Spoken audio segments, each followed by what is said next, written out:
Monsoon रखडल्यानं जूनच्या पहिल्या पंधरवड्यात पाऊसच नाही. राज्यात सरासरीपेक्षा 72% कमी पावसाची नोंद. आणखी 4 ते 5 दिवस राज्यात मान्सूनच्या प्रगतीची शक्यता नाही.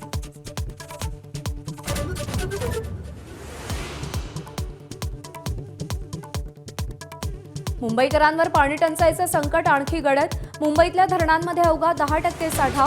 पुढच्या आठवड्यापासून पाणी कपात 20% वाढवण्याचा महापालिकेचा विचार.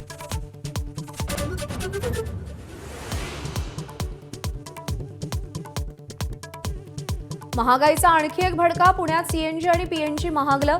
पीएनजीच्या दरात 85 पैशांची तर सीएनजीच्या दरामध्ये 1 रुपयाची वाढ.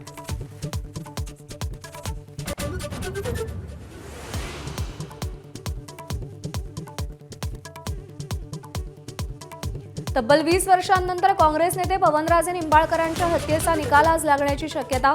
माजी गृहमंत्री पद्मसिंह पाटलांसह 9 आरोपींचा आज फैसला.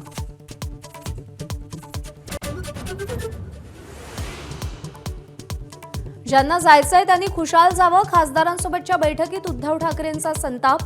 बाळासाहेबांची शिवसेना सोडून जाणाऱ्यांना पश्चात्ताप होईल. ठाकरेंची उद्विग्न प्रतिक्रिया.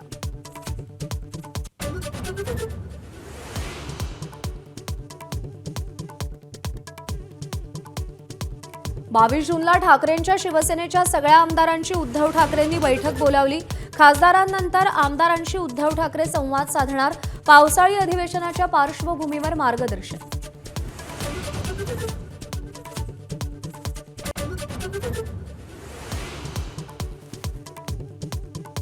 विधान परिषद निवडणुकीच्या प्रचाराच्या तोफा आज थंडावणार.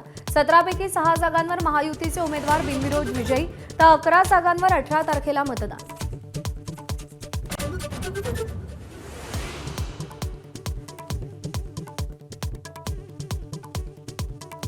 विधान परिषद निवडणुकीसाठी ऑल इंडिया काँग्रेस कमिटीच्या सूचनांकडे राज्यातल्या बड्या नेत्यांनी पाठ फिरवल्याची चर्चा. काँग्रेसमधील अंतर्गत कलह चव्हाट्यावर. बड्या नेत्यांनी पाठ फिरवल्यामुळे निवडणुकीत पक्षाची पीछेहाट.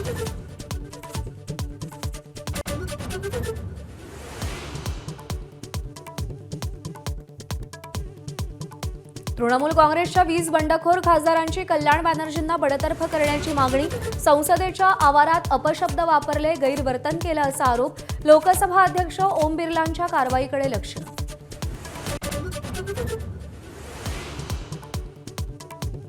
अण्वस्त्र बाळगणार नाही हे इराणनं मान्य केलंय. डोनाल्ड ट्रम्प यांचा दावा. इराणवरचे सगळे निर्बंध हटवल्याचं आणि $300 दशलक्ष देणार असल्याच्या बातम्या खोट्या असं स्पष्टीकरण.